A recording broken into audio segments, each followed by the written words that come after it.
Bonjour les gars, bon bah c'est Benoît Milleville là du Team Milo France Feeder et bon bah je profite un petit peu d'avoir un moment libre là pour vous parler feeder, des montages, des têtes de ligne et des raccords tresse nylon.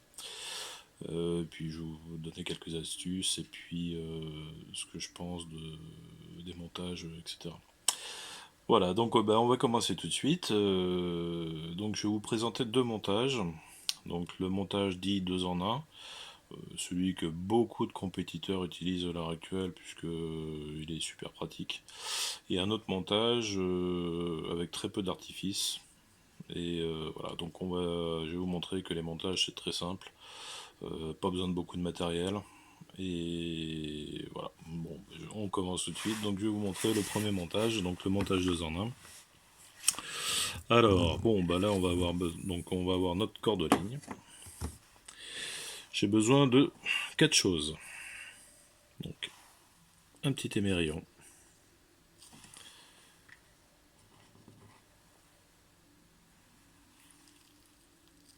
un petit émerillon avec une agrafe,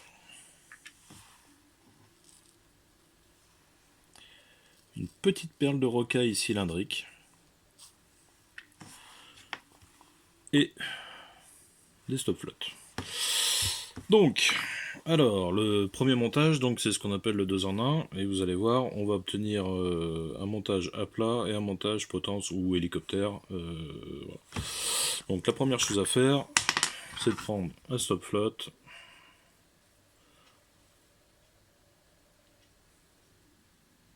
Hop. Voilà. Donc un stop flotte. Après, on a besoin un petit émerillon. Pour les émerillons, on prend les plus petits possibles, hein, pas la peine d'avoir des gros trucs. Hein. Plus c'est léger, mieux ce sera. Après, on va mettre notre perle de rocaille cylindrique.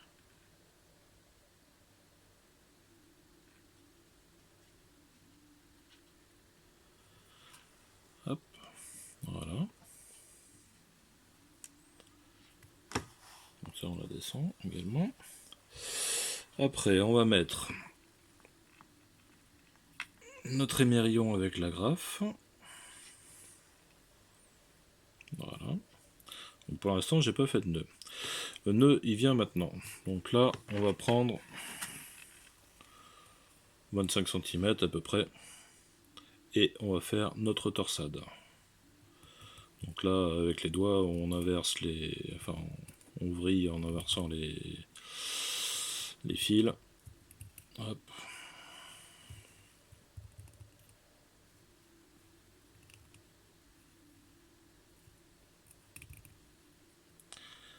Ah, j'ai les mains qui glissent mal, mais enfin bon, on va y arriver. Voilà, donc là on a fait notre partie tressée. Maintenant, il faut faire le nœud. Alors le nœud, rien de plus simple. On fait une boucle. Et on va passer 3 fois dedans. Une fois, 2 fois, et 3 fois. Et maintenant, on lâche et on serre. Voilà. Alors le fait de passer 3 fois dans la boucle, on va se retrouver avec un montage, enfin une tresse bien dans l'axe du nylon. Je sais pas si on le voit bien à l'écran. Voilà. Bon, en tout cas, on a quelque chose de très propre, très en ligne. Donc après, on descend notre montage. Hein. Voilà, donc on a la perle de rocaille et le stop flotte. Donc le stop flotte qu'on peut bouger. Donc ce montage, pourquoi 2 en 1? Si j'accroche mon feeder ici, on va se retrouver avec une potence ou un montage hélicoptère.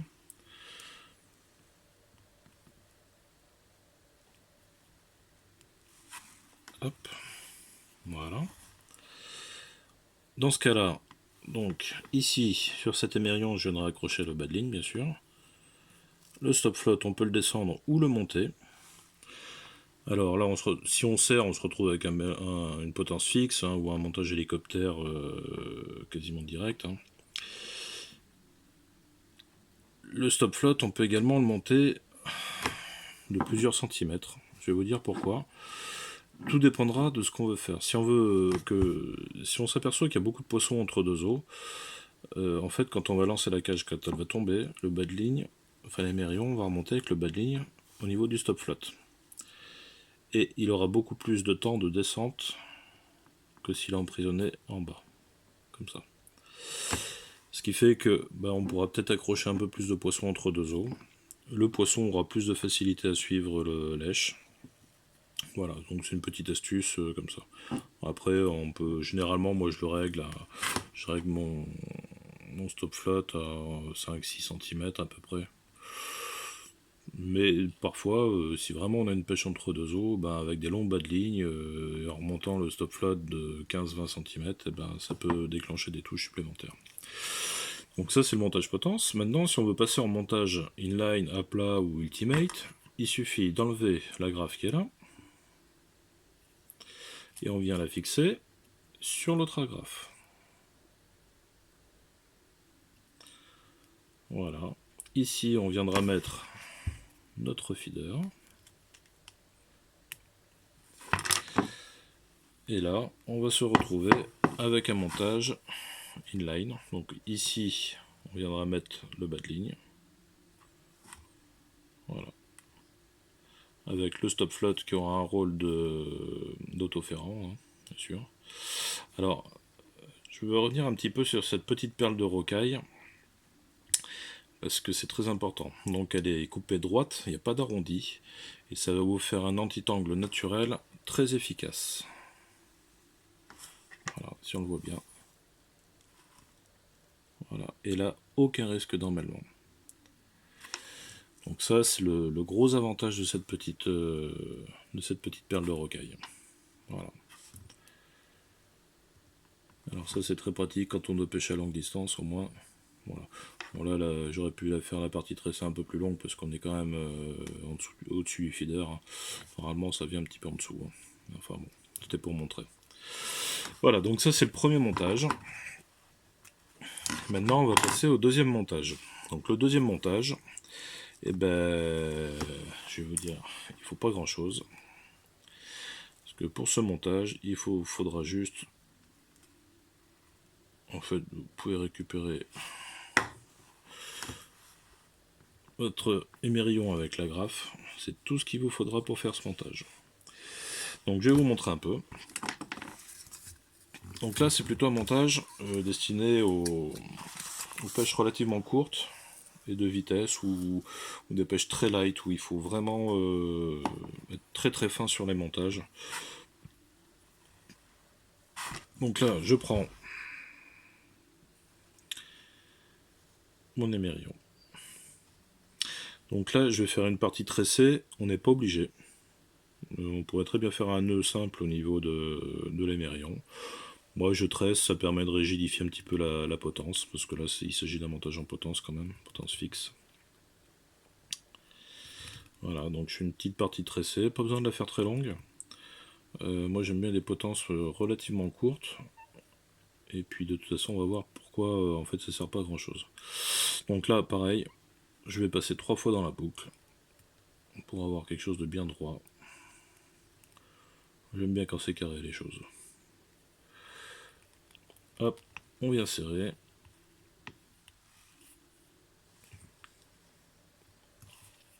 Voilà, donc là on a notre partie tressée, je vais couper l'excédent. Voilà. On peut couper à ras.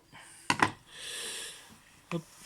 Voilà, donc on a une toute petite partie tressée, donc ça va être juste ma potence en fait. Mais, comme je l'ai dit, la partie tressée elle sert à rien, hormis rigidifier un petit peu la potence. Voilà. Donc, qu'est-ce que je vais faire maintenant? Je vais faire des nœuds en 8. Donc, on va faire un premier nœud en 8 juste au-dessus de la partie tressée.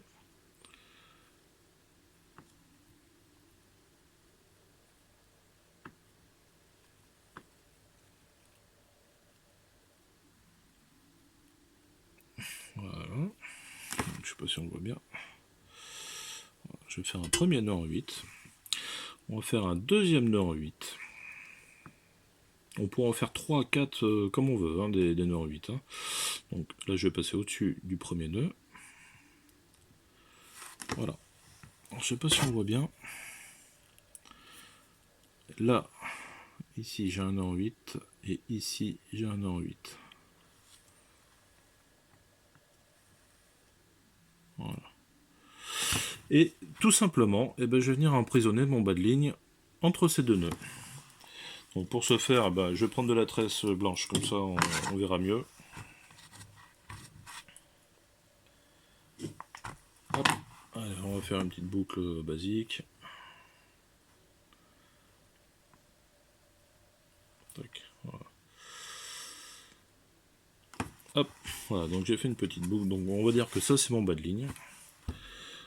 Donc ici, je viens me placer entre les deux nœuds. Je prends mon bas de ligne, je repasse dans la boucle. Et je viens serrer avec mon nœud coulant entre les deux nœuds. Voilà. Tout simplement. Donc ici, au niveau de la graffe, on va mettre le feeder, bien sûr.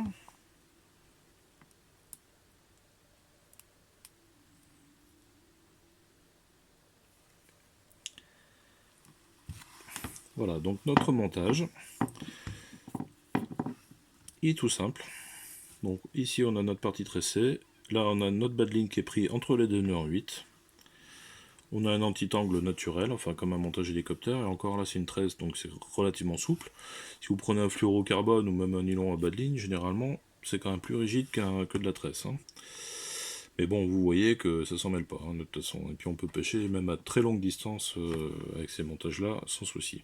Et la solidité, vous pouvez y aller entre les deux nœuds. Votre bas de ligne il va pas s'échapper. Hein. Voilà, donc là c'est un montage où vraiment, voilà, pour des pêches light, où on n'a pas besoin de beaucoup de matériel. On règle notre potence en fonction des nœuds qu'on va faire. Si on va rajouter un troisième ou un quatrième nœud, on peut augmenter sa potence. Hein. Et puis après, on joue avec le bas de ligne, on peut redescendre entre deux autres nœuds, etc. Quoi. Donc il y a un avantage, c'est que c'est un montage hyper light, réglable, que je dessine plutôt aux poissons, petits poissons, gardons, plaquettes, pour des pêches à courte distance, mais même à longue distance, on peut pêcher comme ça, il n'y a pas de problème. Voilà, si un jour vous n'avez pas de stop float, vous n'avez pas de billes, vous n'avez pas tout ça, voilà, vous verrez qu'avec un seul émerillon, on peut faire un montage. Voilà, donc ça c'était les montages, donc les deux montages que j'utilise et qui me servent dans 100% de mes pêches en compétition. Voilà. Donc maintenant on va parler un petit peu de justement des têtes de ligne, hein, puisque les montages ils se font sur des têtes de ligne. Sauf si on pêche en nylon. Hein. Bon, en nylon, ça c'est pas un problème. Et généralement, en compétition, on pêche quasiment tous, on va dire à 90% à la tresse. Alors, pourquoi? Parce que l'avantage de la tresse, c'est que ça permet de pêcher à longue distance, tout en ayant une détection de touche remarquable, puisqu'on n'obtiendra jamais la même chose avec du nylon, de toute façon. Par contre, il y a un inconvénient, c'est que la tresse, il n'y a pas d'élasticité, donc forcément, vous avez la canne qui va compenser lors d'un lancer ou sur un poisson, sur un ferrage. Mais si vous n'avez pas une tête de ligne, c'est quand même un peu ardu. Hein, la canne, elle fera pas tout. Hein. Et puis voilà. Donc, de toute façon, il vous faudra une tête de ligne pour faire le montage. Donc dans ce cas-là, moi je vais vous dire mon optique. Donc si j'ai des pêches à longue distance à faire, donc on va dire 50-60 mètres et plus, à ce moment-là je vais partir sur des têtes de ligne qui font 2 fois la longueur de la canne. Enfin, tête de ligne ou arrachée, pour moi c'est la même chose. Et pourquoi 2 fois la longueur de la canne? Parce que il faudra quand même qu'il y ait au moins une prise dans le moulinet pour pouvoir envoyer, qui est quand même une puissance sans que ça tire sur le nœud notamment du raccord tresse nylon. Et puis ça vous permettra d'amortir au niveau du lancer, et puis sur le poisson on va avoir une certaine élasticité. Si on a une pêche de plaquettes à 50-60 mètres et plus, il est évident que si c'est trop raide, on va décrocher beaucoup de poissons, ou on va casser des bas de ligne, etc. Donc ça sert à ça, quoi, hein, principalement. Alors, donc, nylon pour les pêches longues, à longue distance, et pour les pêches courtes, par contre, je vais opter pour le fluorocarbone. Alors fluorocarbone, pourquoi? Déjà, la caractéristique du fluorocarbone, c'est c'est très résistant à l'abrasion. 2, c'est invisible, enfin bon, ça, on s'en passe un peu. 3, c'est quand même un nylon assez rigide et très peu d'élasticité quand même. Et quatrième chose qui est très importante, c'est que c'est beaucoup plus dense que du nylon et que ça coule beaucoup plus vite. Donc sur des pêches de vitesse, notamment à courte distance, généralement ça se fait à courte distance, les pêches de vitesse, donc on va dire entre 10-15 mètres et 30 mètres, et dans ces cas-là, il vaut mieux gagner du temps au niveau du lancer et le temps que ça se mette en place sur le fond, que d'en perdre. Donc en fait, étant donné que le fluoro va couler beaucoup plus vite, on gagnera du temps et on sera beaucoup plus efficace. Et en plus, on parlait d'abrasion tout à l'heure, c'est-à-dire que généralement, quand il y a des rochers, quand il y a des cailloux, etc., généralement c'est plus en bordure qu'à 50 ou 60 mètres. Voilà, bon, après, il peut toujours y avoir des obstacles à 50 ou 60 mètres, mais bon, généralement c'est quand même plus en bordure. Voilà. Donc voilà, bon c'était les petites astuces concernant les arrachés, les montages, etc. Et maintenant on va passer tout simplement au raccord tresse nylon. Et on va parler aussi du choix entre la tresse et le nylon justement par rapport au moulinet, quoi. Voilà, par rapport à notre pêche. Donc pour ce faire, on va commencer par le raccord tresse nylon. Alors, deux possibilités. Pour moi j'utilise deux montages. Un qui va être très rapide et un qui va être légèrement plus long, quoi. Enfin bon. Alors le premier, c'est quelque chose de tout simple. On va couper le bout qui était un peu abîmé là. Hop. Alors, vous faites une boucle avec votre tête de ligne. Donc 1,8 €. Hop.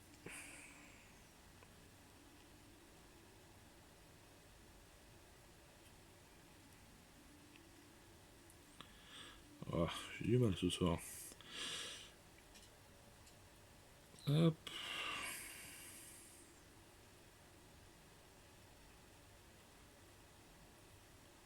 Voilà. Alors, pas besoin de faire une petite boucle, au contraire, même plus elle va être longue, mieux ce sera. Voilà. Donc là, j'ai fait ma boucle. Après, je vais tout simplement faire un nœud cuillère. Donc, on va passer dans la boucle. Hop, je tiens. Je vais tourner. 1, 2, 3, 4, 5, 6. Hop. Alors, je repasse dans ma petite boucle. Et je vais repasser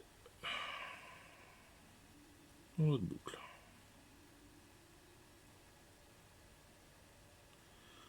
Hop. Voilà, maintenant, je viens serrer l'ensemble. Voilà. Là, on a quelque chose de très discret, efficace. Voilà. C'est tout simple. Bon, on peut couper les excédents à ras, ça y a pas de problème.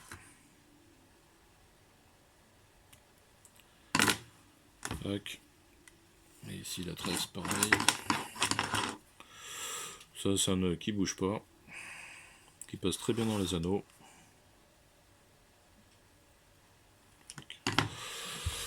Alors, pourquoi je vous disais une boucle quand même relativement longue, c'est que plus elles sont longues, plus elles s'aplatissent facilement et mieux ça passe dans les anneaux. Voilà.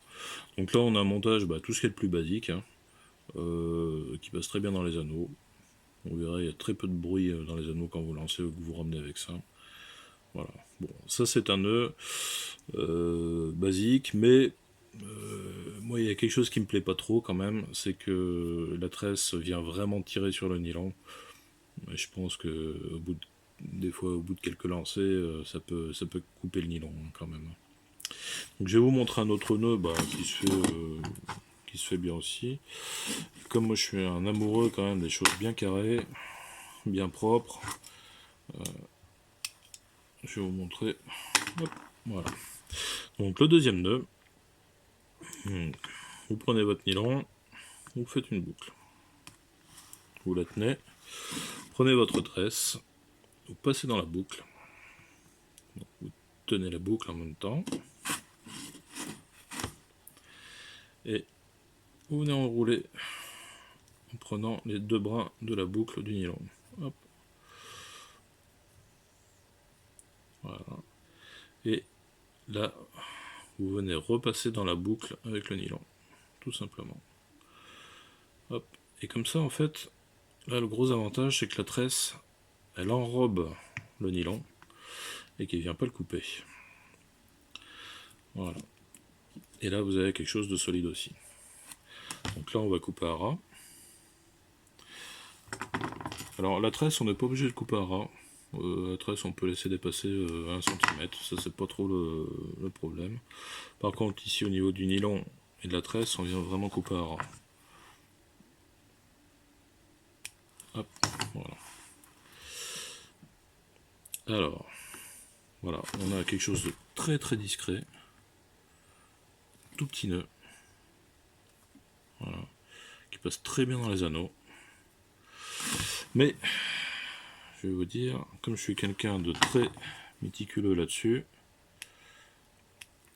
donc je viens vraiment couper à ras. Et pour consolider un petit peu l'ensemble, parce que là on arrive sur quelque chose de vraiment vraiment discret, j'utilise du vernis UV. Donc le vernis UV, donc moi je prends une couleur rouge parce que j'aime bien voir le...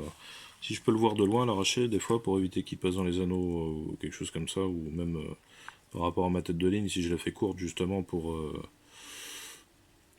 bien visualiser en fait ma bannière quoi. En fait je vais lever la canne au moment où je vois le nœud, comme ça j'ai le poisson directement dans les mains quoi.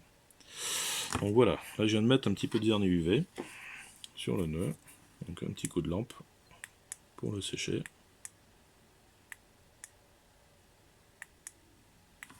Voilà. Et là j'ai un petit repère rouge, donc c'est du vernis UV rouge. Ça vient consolider le nœud, et en plus ça cache les imperfections qu'il pourrait y avoir au niveau de la tresse et du nylon, et on a un nœud parfait, vraiment parfait. Voilà. Et puis le rouge, c'est une couleur de cœur. Voilà, donc bon, je vais reboucher mon petit flacon. Donc le vernis UV et ce genre d'instrument, donc la lampe UV, on le trouve généralement dans les rayons pêche à la mouche. Ils s'en servent beaucoup pour faire les corps de nymphes, etc. Donc on a plusieurs sortes de résine, hein, c'est de la résine en fait, hein, qui durcit avec les UV. Il y en a de l'épaisse, il y en a de la moins épaisse, etc. Donc là il faut prendre la moins épaisse quand même, hein, ce qu'ils appellent de la cine, donc qui est vraiment liquide quoi. Hein. Et il faut pas en mettre beaucoup, ça vaut 10 € à peu près, et vous en avez pour 2 ans ou 3 ans quoi. Hein. C'est pas ce qu'on met sur un bout de raccord comme ça. Hein. Voilà. Donc là je vous ai montré les deux nœuds, donc le deuxième avec le vernis là que je préfère, moi je trouve que c'est un bon nœud qui est solide, qui ne tire pas du tout sur le nylon, qui passe bien dans les anneaux. Après bon voilà, juste dans la finition, bon, on met du vernis ou on n'en met pas, moi j'aime bien, parce que bon, voilà, c'est comme ça. Donc après, on va parler un petit peu de l'utilisation de la tresse ou du nylon au niveau du moulinet. Donc on va dire que 90% dans 90% des cas, les compétiteurs ou même en loisir, on utilise la tresse pour une meilleure détection de touche, hein, et puis pour faciliter la vie au niveau du lancer.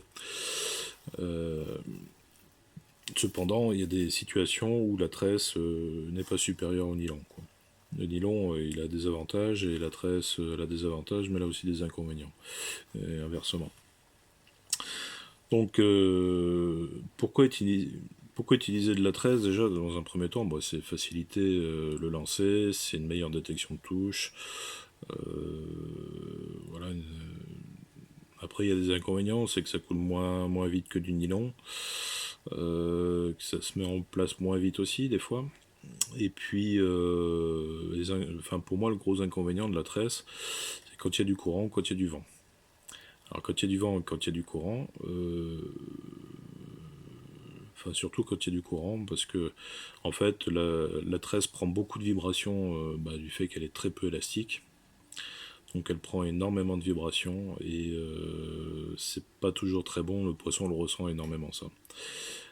Si on pêche en nylon dans les mêmes conditions, on verra qu'on aura beaucoup plus de touches avec le nylon qu'avec la tresse. Le poisson sera beaucoup moins méfiant. Après, quand il y a du vent, bon, je dirais c'est une question d'habitude, mais bon, si on plonge sa tresse rapidement dans l'eau, normalement, il n'y a pas trop de soucis, quoi. C'est surtout le courant qui est gênant.